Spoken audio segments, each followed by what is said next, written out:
Vous connaissez tous Will Smith, acteur, chanteur américain. Après 20 ans d'absence sur la scène musicale, il a terminé hier soir sa tournée européenne. Mais voilà qu'une polémique le touche sur les réseaux sociaux. Bonjour Alexandre. Bonjour Anne-Chloé. La star américaine est donc accusée d'avoir trafiqué une vidéo de ses concerts pour agiter des spectateurs. Eh bien, on va regarder ensemble cette vidéo au centre des critiques. Will Smith, ici au Théâtre Antique d'Orange, dans le Vaucluse, devant une foule en délire.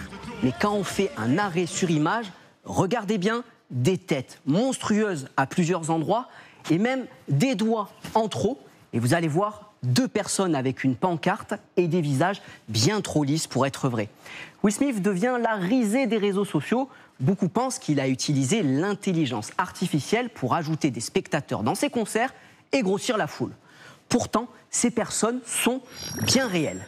Nous les avons retrouvées sur des photos d'un de ces concerts. Vous voyez, même cadre, même foule, même panneau.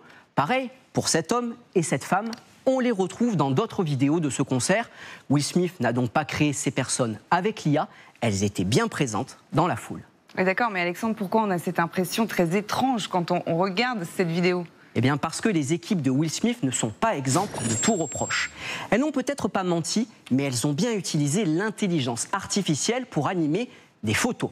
Regardez, je vous montre. À gauche, la photo originale et à droite, la même image animée par l'IA. En voici une autre. Eh bien, elle prend vie grâce à ces outils. Ont-ils rendu l'ambiance plus festive qu'elle ne l'était?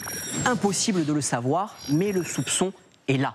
D'autant plus que dans cette tournée européenne, la star a eu du mal à remplir certaines dates et à convaincre. Du côté de Will Smith, pour l'instant, pas de réaction à cette polémique, mais utiliser l'IA pour embellir ce qu'on montre, c'est un pari risqué face à un public en quête d'authenticité et qui commence à être habitué aux défaillances de l'intelligence artificielle.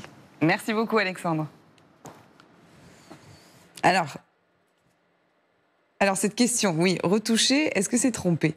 Vaste question. Évidemment, si on ne le dit pas, évidemment, si on atteint l'intégrité d'un contenu, d'une vidéo ou d'une image sans préciser qu'on l'a modifié, évidemment, on ouvre des portes à des critiques. Et là, on l'a vu dans cet exemple-là, d'ailleurs, ça a créé une suspicion qui a ouvert la voie même à des théories complotistes. On a commencé à se dire, oui, est-ce qu'il n'a pas voulu cacher des... Bon, bref. Oui, parce que là, on pense que c'est un sujet léger, mais pas tant que ça l'est jamais, en fait. Finalement, dès qu'on touche, d'ailleurs, à tout ce qui est intelligence artificielle. Oui, en gros, il faut être transparent sur les modifications qu'on fait. Et on a des cas assez spectaculaires. Je ne sais pas si vous vous rappelez, en 2024, on avait cette candidate à l'élection européenne. On va voir les affiches, oui, ça va être intéressant de la voir. Ouais. Juliette de Cauzan, c'est ça ? Juliette de Cauzan, qui elle-même avait modifié son affiche de campagne pour améliorer, disons, l'apparence qu'elle pouvait avoir sur ses affiches. Et évidemment, elle a été épinglée là-dessus. Et il y a une vraie question qui se pose, encore une fois, sur l'honnêteté qu'on a quand on communique et lorsqu'on pervertit, disons, l'intégrité des documents qu'on partage et qu'on offre au grand public, si on les modifie et qu'on ne précise pas qu'on les a modifiés, quelque part on les trompe. Donc c'est ça, il faut justifier en fait. Enfin, il faut en tout cas justifier parce que justement Will Smith, tout l'intérêt c'est qu'il ne répond pas. Et donc en fait il ne dit rien face à cette polémique. Donc forcément, là c'est là où ça va susciter toujours du doute.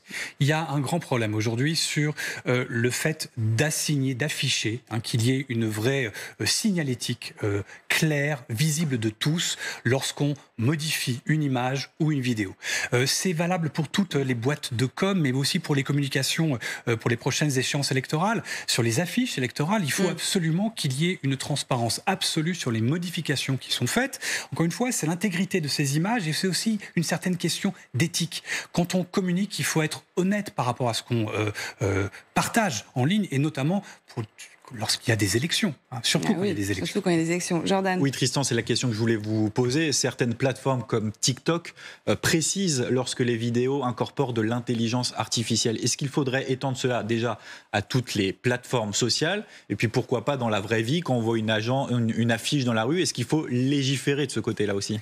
Peut-être légiférer, pourquoi pas, encore une fois, pour qu'il y ait une signalétique claire, pédagogique, pour qu'on comprenne ce qui se passe. Pour les plateformes sociales, effectivement, pas mal de plateformes sociales commence à indiquer lorsqu'un matériel a été transformé par de l'IA, mais parfois c'est volontaire. C'est-à-dire que c'est vous-même, quand vous partagez une vidéo, vous devez cocher la case « oui, ça a été fait par IA ». Donc parfois c'est détecté, tant mieux, parfois ça l'est pas. Et il y a beaucoup de contenus, notamment sur TikTok, qui sont générés par IA, qui ont été pervertis par de l'IA, et aucune signalétique auprès des jeunes générations qui les consomment. Voilà, soyez vigilants quand vous regardez une vidéo, en effet, que ce soit sur TikTok ou une autre plateforme.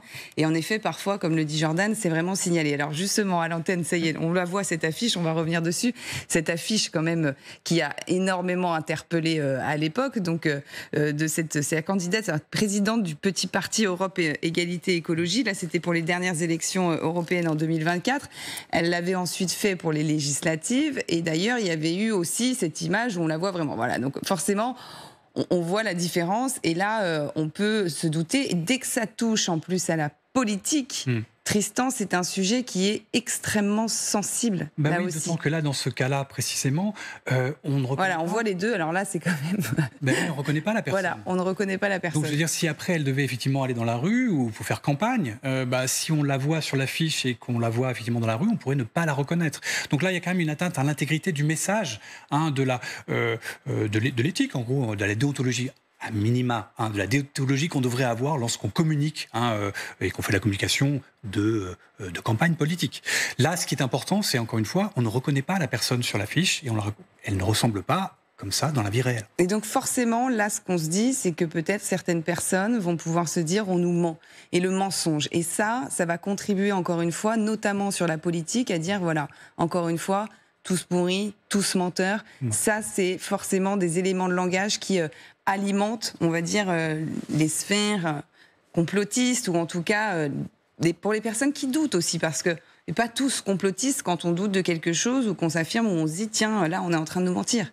Oui, d'abord, ça crée de la suspicion, évidemment, sur l'intégrité de la communication.